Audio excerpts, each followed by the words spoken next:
Faman yakfur bit-taghut, barang siapa yang ingkar kepada tagut. Inilah kewajiban pertama bagi seorang muslim. Kewajiban pertama bagi setiap muslim adalah ingkar kepada tagut. Tagut asal katanya tagha, artinya melampaui batas. Batasan agama adalah syariat. Batasan agama Al-Quran. Batasan agama adalah sunnah, hadis-hadis yang sahih. Jadi barang siapa yang melampaui batasan syariat, itu dikategorikan dalam kategori tagut, yang dalam Al-Quran disebutkan ada 5 macam tagut.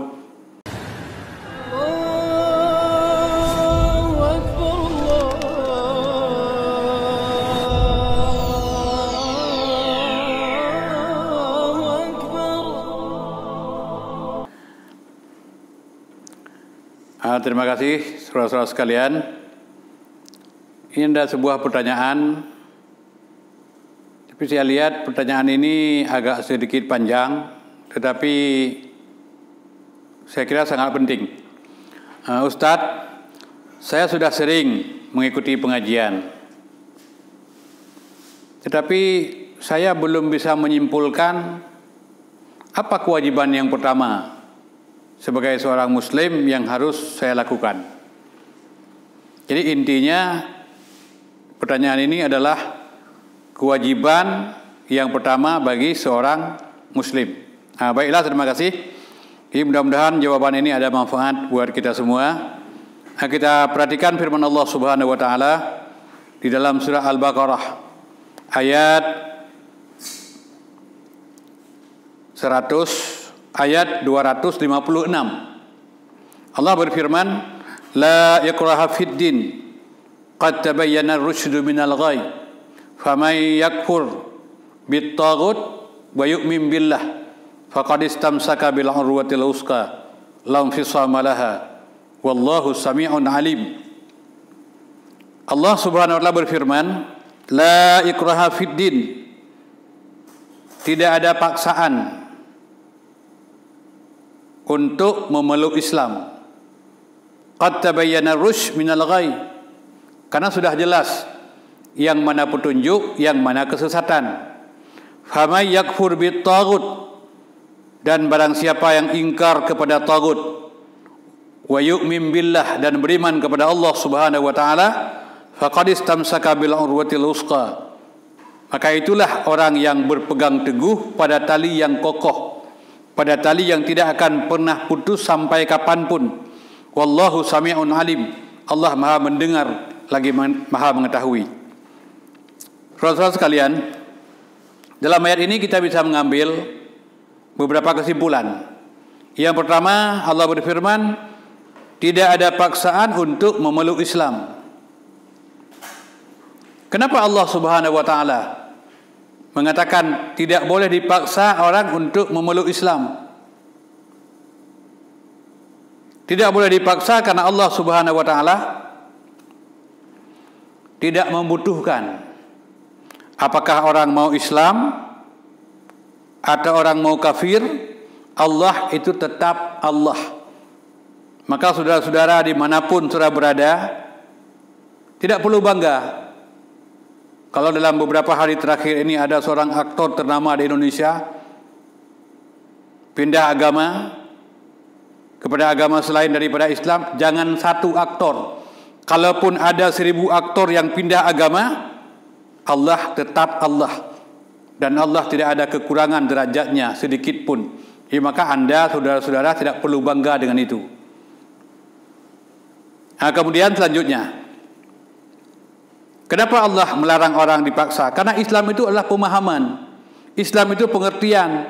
Disitulah akan timbul ketulusan untuk taat dan beribadah kepada Allah Subhanahu wa taala. Kemudian selanjutnya, kenapa Allah melarang orang memaksa orang untuk memeluk Islam? Qad tabayyana ar-rusyd minal ghayy, karena sudah jelas yang mana rusyd. Tapi sekarang ini orang susah mengenal kalau rusyd. Yang mudah dikenal sekarang adalah ras. Karena ras bolak-balik tiap hari kita lihat di jalan raya. Ada yang baru, ada yang second, kan ada yang mahal, ada yang murah. Tapi ini yang dikatakan dengan rusyd, petunjuk. Kenapa Allah mengatakan jangan dipaksa? Karena sudah jelas yang mana petunjuk, yang mana kesesatan. Tinggal orang-orang yang diberikan hidayah oleh Allah Subhanahu wa taala. Orang-orang yang bakal dimuliakan oleh Allah dengan nikmatnya surga, dengan nikmat surganya Allah nanti pada hari kemudian. Mereka akan memilih Islam sebagai agama yang benar. Kemudian Hama yakfur bit tagut, barang siapa yang ingkar kepada tagut. Inilah kewajiban pertama bagi seorang muslim. Kewajiban pertama bagi setiap muslim adalah ingkar kepada tagut. Tagut asal katanya taga, artinya melampaui batas. Batasan agama adalah syariat. Batasan agama Al-Quran. Batasan agama adalah sunnah, hadis-hadis yang sahih. Jadi barang siapa yang melampaui batasan syariat itu dikategorikan dalam kategori tagut, yang dalam Al-Quran disebutkan ada 5 macam tagut. Kemudian wa yu'min billah, dan beriman kepada Allah Subhanahu wa taala. Dan ini sebenarnya realisasi daripada kalimah tauhid. Tatkala kita disyahadatkan asyhadu an la ilaha illallah, kita bersaksi tidak ada Tuhan yang berhak disembah, yang patut diibadahi kecuali Allah Subhanahu wa taala. Dari kalimat la ilah, orang sudah menafikan, orang sudah menolak apa yang disebut dengan tagut dan menisbatkan dirinya bahwa dia akan menyembah dan taat kepada Allah Subhanahu wa taala. Jadi orang-orang yang telah ingkar dengan tagut dan beriman kepada Allah, inilah yang disebut oleh Allah Subhanahu wa taala faqad istamsaka bil urwatil wuthqa.